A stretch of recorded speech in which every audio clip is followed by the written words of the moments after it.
कथा के लिए जाने की हमारी औकात क्या है? कथा के लिए वो जाते हैं जिनको बाकी बिहारी बुलाते हैं. तिकडून बोलावणं यावं लागतं. आपण सर्वसामान्य जीव आहोत मंडळी. आपण प्रपंचातली कर्म सोडू शकत नाही.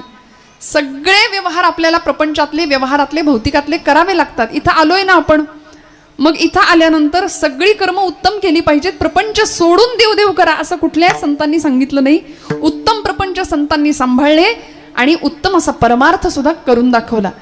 मग आम्ही कर्माच्या बाबतीत जर आम्ही श्रीमंत ठरलो म्हणजे काय, आमचं कर्म असं असावं की ज्यामुळे आजूबाजूचा परिवार आमच्यासाठी वेडा होईल.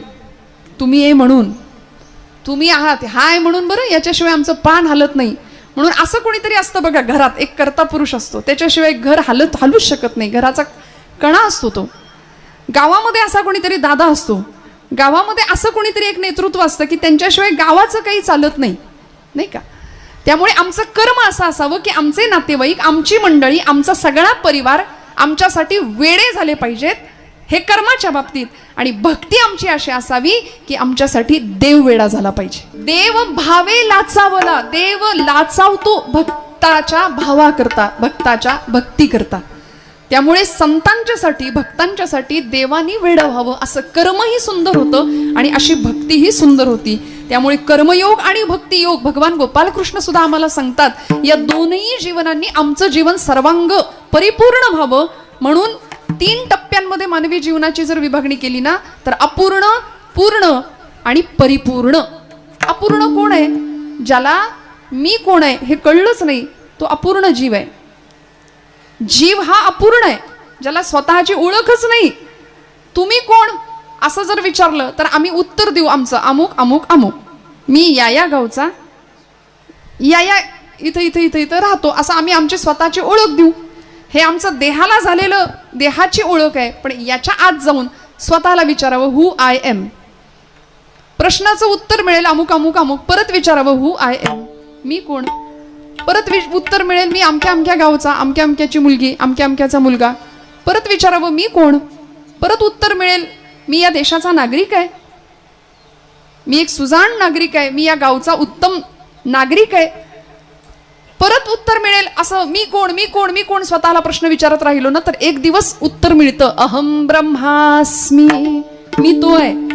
मग देह, सगळ्या मर्यादा देहासंबंधीच्या सगळ्या बाजू गळून पडतात आणि मी, माझं आत्मतत्व त्या आत्मतत्वाशी एकरूप होतं आणि मग प्रश्न मिळतो, उत्तर मिळतं अहम ब्रह्मास्मी, मी तो आहे, मी ब्रह्म आहे. मग आम्हाला त्या ब्रह्म तदाकार वृत्तीला पोहोचायचं असेल, प्रणो धनहु शरम आत्मा ब्रह्मत लक्ष उच्चते. प्रणवाचं धनुष्य करायचं आणि आत्म्याचा बाण करायचा आणि माशाचा डोळा म्हणजे ब्रह्म असं समजून ब्रह्म तदाकार वृत्तीला पोहोचायचं. म्हणजे काय, अर्जुनाने काय केलं होतं, एकाग्र चित्त केलं, तेलाच्या पात्रामध्ये दृष्टी एकाग्र केली, गरगर फिरणारं ते मत्स्ययंत्र, त्याच्यावर ठेवलेला तो मासा आणि त्याचा लाल डोळा, एवढं एकाग्र चित्त केलं. तसं प्रणवाचं धनुष्य, आत्म्याचा बाण आणि ब्रह्म म्हणजे माशाचा डोळा असं समजून आम्ही आमचं लक्ष त्या ब्रह्माकडं असलं पाहिजे. पण आमच्या बाबतीत नेमकं हे घडत, आमचं लक्ष तेवढं सोडून बाकी सगळीकडे आहे. आमचं लक्ष प्रपंचात फार आहे, आमचं लक्ष भौतिकात फार आहे, नाही का. आमचं लक्ष लक्षाकडे फार आहे.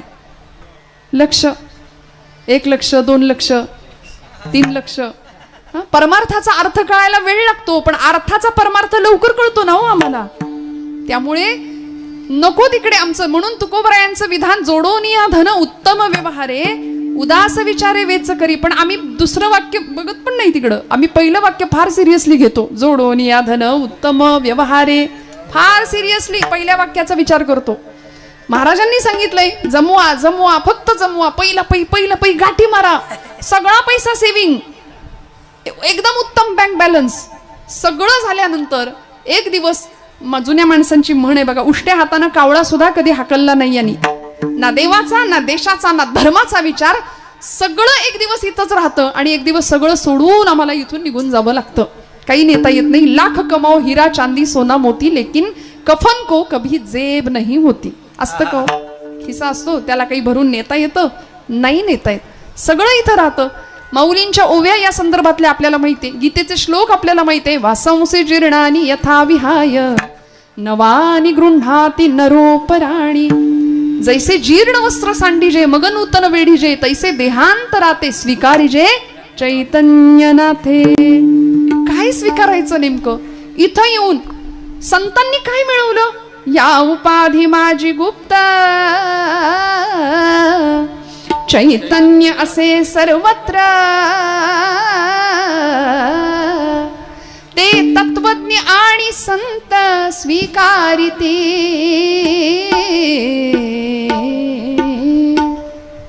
मग या सृष्टीतलं चराचर सृष्टीतलं चैतन्य तत्व आम्हाला स्वीकारता येईल का? जे संतांनी स्वीकारलं, जीवन आनंद स्वरूप मिळवलं. आणि आम्हाला जे मिळतं ते सुख, आम्हाला मिळतो तो आनंद नाही बरं का.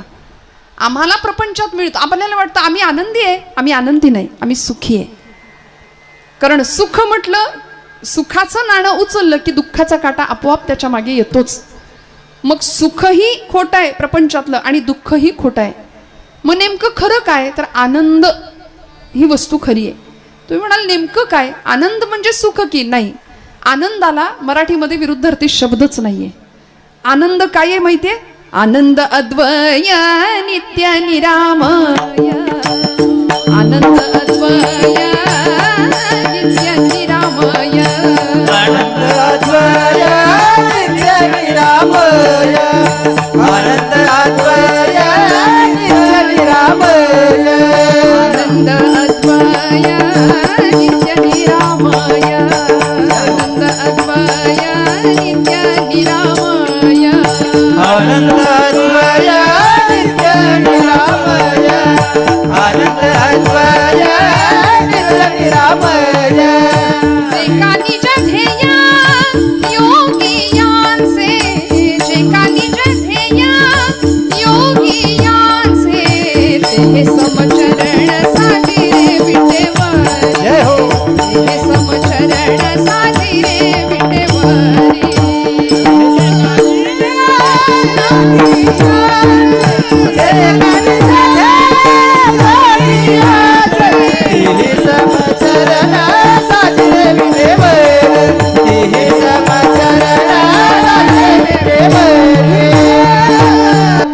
आनंद अद्वय नित्य निरामय. जे का निज ध्येय योगियांचे, ते हे समचरण साजिरे विटेवरी. काय खरं आहे आनंद? आनंद अद्वय नित्य आणि निरामय. आनंद स्वरूप जर काही असेल ना तर फक्त परमात्मा तत्व आहे. मग इथे आल्यानंतर त्याला ओळखणं, त्याची ओळख करून घेणं हेच मानवी जीवनाचं परम कल्याणाचा एकमेव मार्ग आहे. आणि म्हणजेच आमच्या हिताचा मार्ग आहे. आणि ते हित कुणाला कळालं? संतांना कळालं. ते हित कुणाला कळालं? महापुरुषांना कळालं. ते हित भक्तांना कळालं. ते हित साधकांना कळालं. आम्ही प्रापंचिक मंडळी आहोत. प्रपंच करता करता आमचं हितही साधावं असं तुकोबरायांना वाटलं. आणि ते कुणाच्या माध्यमातून साधावं याचाही परामर्श घेत तुकोबराय ज्याला आपल्या हिताचं ज्याला आपलं हित व्हावं, ज्याला आपलं कल्याण व्हावं असं वाटतात, त्याच्या माता पित्यांना थेट धन्यवाद देतात अभंगाच्या प्रथम. आपुलिया हिताचे जगता. आपुलिया हिताचे जगता. हिताचे जगता. आपुलिया हिताचे जगता. आपुलिया हिताचे जगता. आपुलिया हिताचे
हिता जो असे जागता, धन्य माता पिता तयांचिया.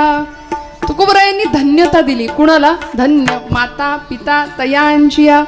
भारतीय संस्कृतीने उद्घोष केला असेल तर तो मातेचा आणि पित्याचा कायम. म्हणून तर पहिला नमस्कार मातृदेवो भव, पितृदेवो भव, आचार्य देवो भव, राष्ट्रदेवो भव. पहिला नमस्कार आईला, दुसरा नमस्कार पित्याला आहे. म्हणून मी खरं सांगते, ज्या घरामध्ये माता पित्यांना नमस्कार करून पिढी बाहेर पडते ना, ती जीवनामध्ये यशस्वी झाल्याशिवाय राहत नाही. त्यामुळे घरामध्ये माता पिता असावेत, असले तर त्यांचा योग्य सन्मान राखला जावा.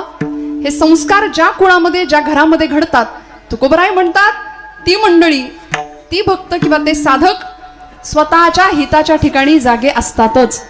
आणि ज्यांना स्वतःचं हित कळावं, कारण आईला आणि पित्यालाच हिताचा कळवळा असतो बरं का. म्हणून बघा, आईची तुलना प्रत्येक वेळी संतांशीच केली. लेकुराचे हित वाहे माऊलीचे चित्त.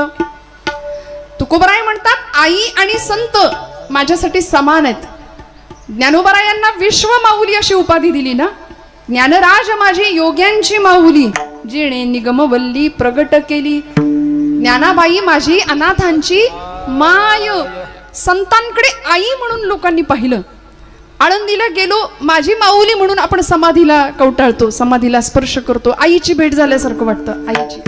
आणि खरं आहे, ज्याला आई नाही, ज्याला पिता नाही ना, त्याला ज्ञानोबा आहेत आणि तुकोबरा आहेत असं समजावं. ज्याला आई नाही त्यांनी माऊलींच्याकडे डोकं टेकवावं, ज्याला पिता नाही त्यांनी तुकोबरायांच्या चरणावर डोकं टेकवावं. दोन्हीचा लाभ मिळेल. दोघांच्या असण्याची अनुभूती आपल्या आयुष्यात आल्याशिवाय राहणार नाही. त्यामुळे आईची कमतरता भरून संतांनी काढली आणि संतांनी आम्हाला प्रत्येक वेळी माता पित्यांचं तुमच्या माझ्या जीवनामध्ये असलेलं अविभाज्य असं स्थान किती महत्वाचं आहे हे वेळोवेळी पटवून दिलं. धन्य माता पिता तयांचिया. हिताच्या ठिकाणी जो जागा आहे त्याला धन्यता दिली का हो? त्याला तर दिलीच, पण त्याच्या माता पित्याला धन्यता दिली. या जगामध्ये स्वतःची प्रगती, जगाची प्रगती ज्यांनी केली ना, ती सगळी मंडळी आईवेळी होती. प्रत्येक महापुरुष मोठा झाला तो त्यांच्या आईमुळे, तो त्यांच्या पित्यामुळे.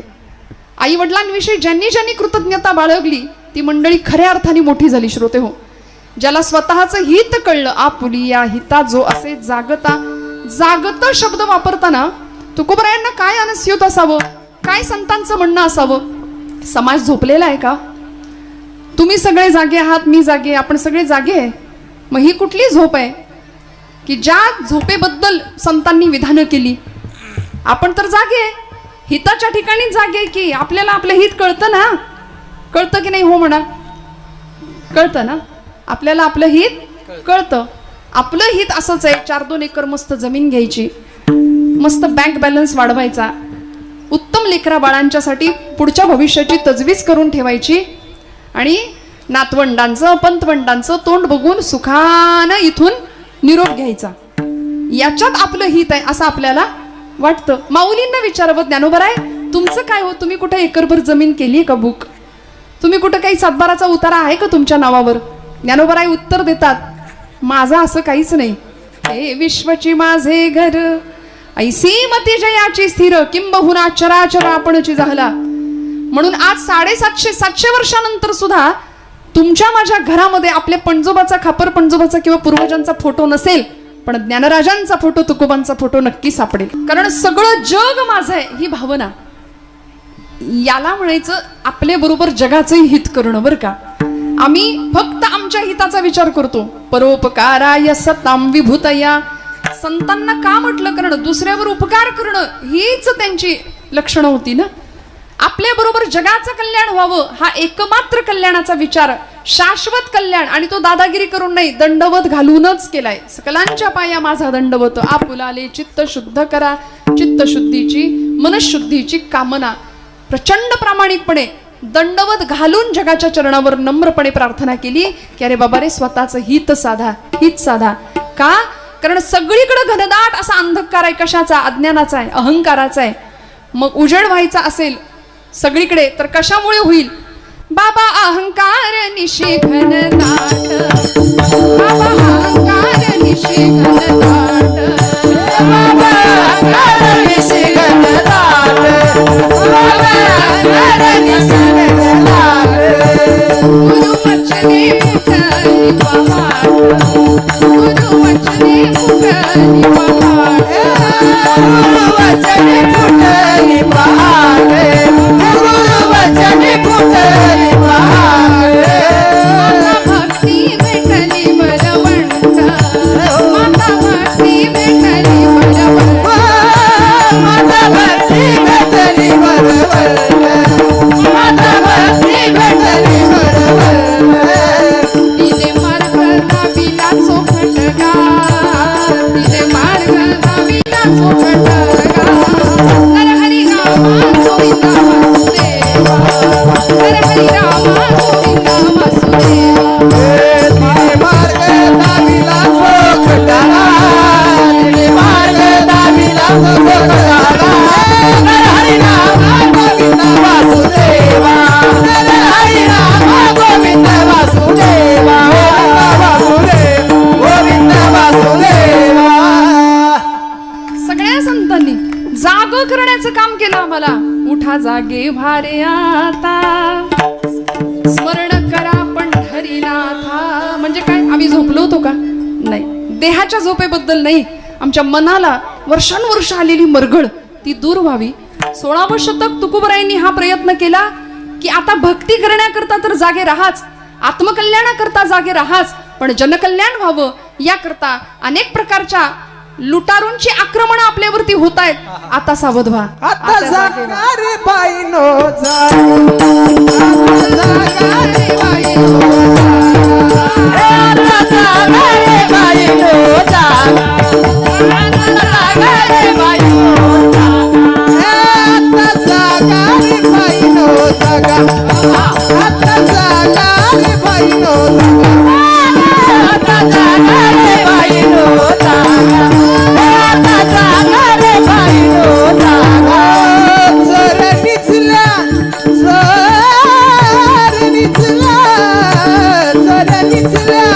नाडूनी भागा आता जागा रे बाईनो जागा आता जागा रे बाईनो जागा जागा जागा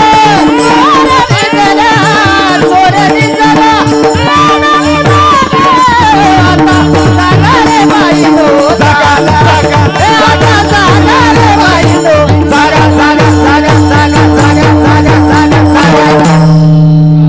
तुम्ही जागे आहेत ना सगळे? नाही, जाग आली का आता? समजा. आणि कीर्तनाचा तो गुणधर्म आहे, कीर्तनामध्ये ती बया येते ना, है की नाही? ती येते, मग वेळ कुठलीही असू दे. अहो, राम जन्माच्या कीर्तनाला पण ती येते दुपारच्या, रात्री कृष्ण जन्माचा असू दे तरी ती येते, तिला निमंत्रण नाही द्यावं लागत.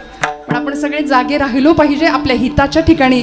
किती गोड गायलं. आता जागा रे भाईनो जागा जगजोगी जगजोगी जाग जाग बोलती जगजोगी जगजोगी. जागच केलं आम्हाला. अखंड जागते पण ठेवण्याचं उत्तिष्ठत उपनिषदांचं वाक्य आहे. जागृत प्राप्य वरान्न बोधित. उठा जागे व्हा आणि तुमचं ध्येय साध्य होईपर्यंत थांबू नका. हे जागेपण आम्हाला संतांनी दिलं, हे जागेपण आमच्या क्रांतिकारकांनी दिलं, हे महापुरुषांनी दिलं. आज महात्मा ज्योतिराव फुले यांची जयंती आहे. काय केलं हो? निद्रिस्त होता समाज, शिक्षण नव्हतं, विद्येविना मती गेली, मतीविना गती गेली, गतीविना वित्त गेले, वित्ताविना शूद्र खचले. एवढे सगळे अनर्थ एका अविद्येने केले. त्यामुळं ज्ञानाचा प्रकाश समाजामध्ये पसरावा आणि अज्ञानाची मरगळ, अज्ञानामुळे आलेली निद्रा खाडकन सगळे जागे व्हावेत म्हणून काय केलं? काय परिस्थिती होती हो? सावित्रीबाई फुल्यांसारख्या पत्नी लाभल्या आणि दोघांनी मिळून एक क्रांती घडवली समाजामध्ये. का उल्लेख करायचा आजच्या दिवशी सावित्रीबाईंचा, ज्योतिबांचा? एक तर त्यांचा दिवस आहेच आहे, पण सावित्रीबाई जर नसत्या, ज्योतिबा फुले नसते तर फार लांबचं उदाहरण नाही, मीच तुमच्या समोर आज दिसले नसते.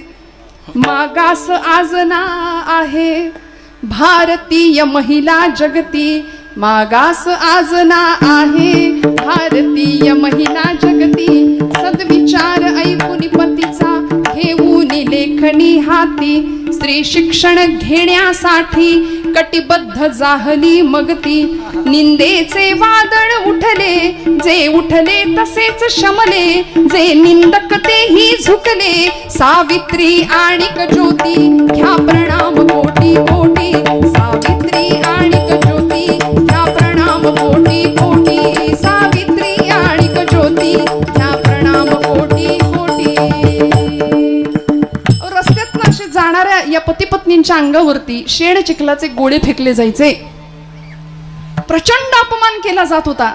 सावित्रीबाईंचे तर एवढे उपकार आहेत, जाताना पिशवीमध्ये एक साडी एक्स्ट्रा घ्यायच्या, त्या 2 लुगडं, त्यातलं एक लुगडं कायम एका साडीमध्ये, आणि अंगावरच्या साडीवर शेण चिखलाचे गोळे फेकले जायचे.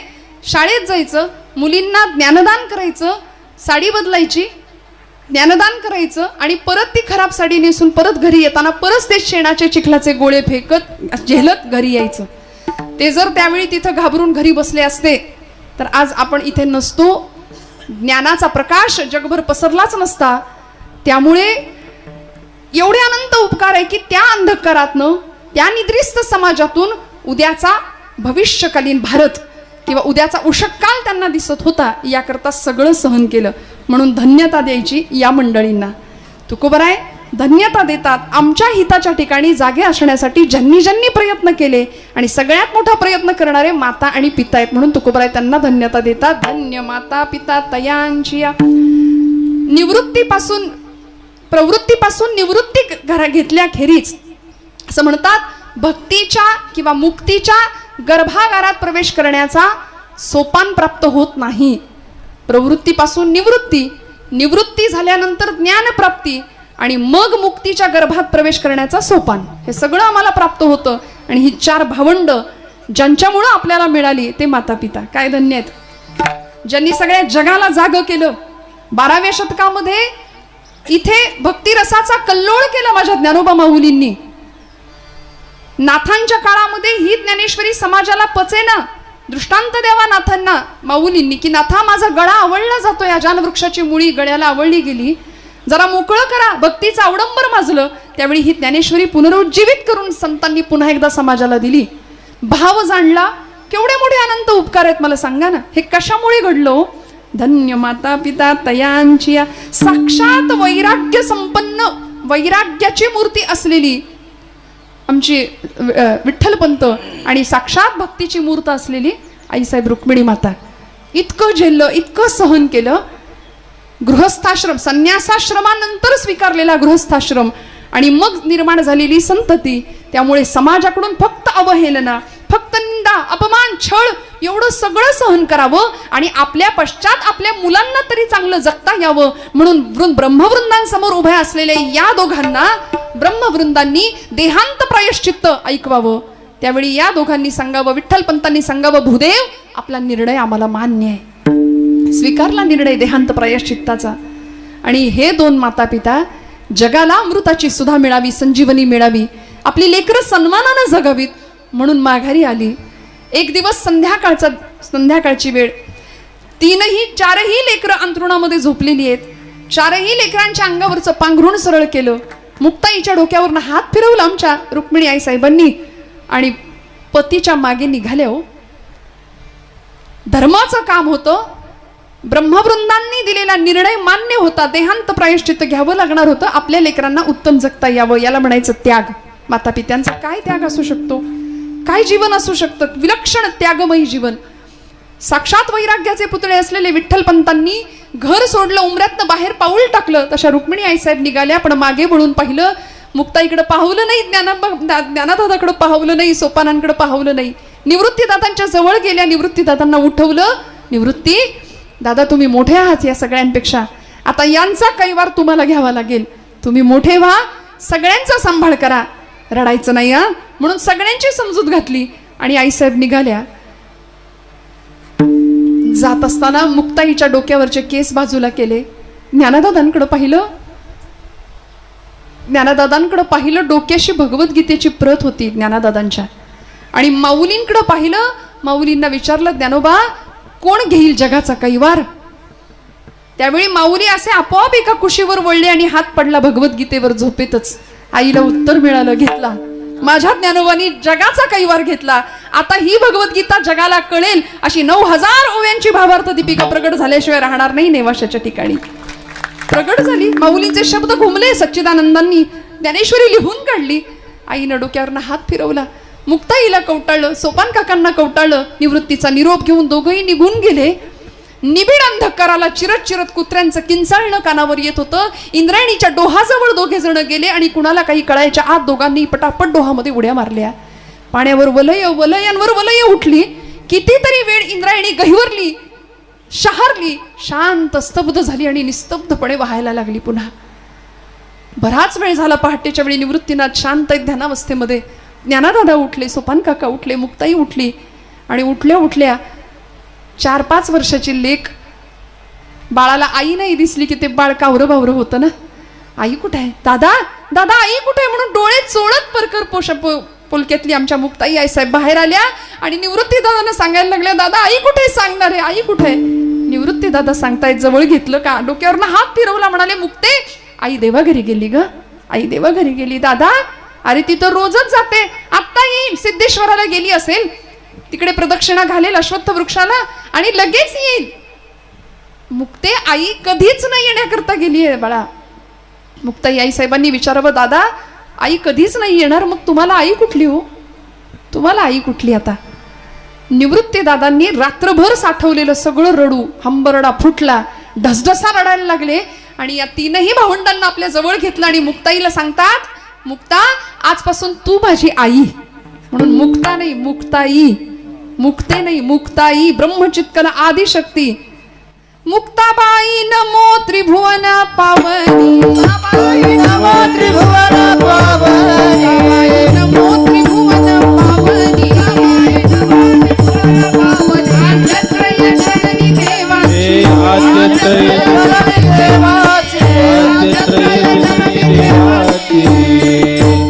नमो ज्ञानेश्वरा, नमो ज्ञानेश्वरा, निवृत्ती उदारा सोपान देवा.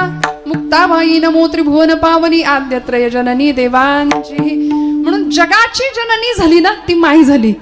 का धन्यवाद द्यायचे माता पित्यांना की ही लेकरं अशी घडवली, असा जीवनाचा इतका सुंदर प्रवास या मुलांच्याकडून करवून घेतला आणि मग आज माऊलींनी आम्हाला किती दिलं. चांगदेव 65 असू दे, अमृतानुभव किंवा अनुभवामृत असू दे, भावार्थ दीपिकेचे तर एवढे अनंत उपकार आहेत आमच्यावरती. बघा ना, गीतेवरती टीका अनेकांनी केली आहे. आपण जागे आहेत ना, भगवद्गीतेवरती अनेकांनी टीका भाष्य केलंय. एकट्या ज्ञानोबा यांनी केलंय अशातला भाग नाही. वामन पंडित नावाचे पंत साहित्यातले एक कवी होऊन गेले, त्यांनी गीतेवर टीका भाष्य केलं, त्याला नाव दिलं यथार्थ दीपिका. आता यथार्थ दीपिकेचं कव्हर पृष्ठ सुद्धा आम्हाला बघायला मिळत नाही, इतकी ती दुर्मिळ आहे. गीतेवरती टीका भाष्य विनोबा भावेंनी सुद्धा केलं. आई म्हणायच्या त्यांच्या, विनू मला ते वेदांत कळत नाही, तत्वज्ञान कळत नाही, तू महान पंडित आहेस वेदांताचा, मला भगवद्गीता समजावून सांगशील का रे. म्हणून आपल्या आईसाठी विनोबा भावेंनी गीताई नावाचा ग्रंथ लिहिला आणि आईला भगवद्गीता समजावून सांगितली. विनोबा भावेंनी गीतेचं टीकाभाष्य केलं.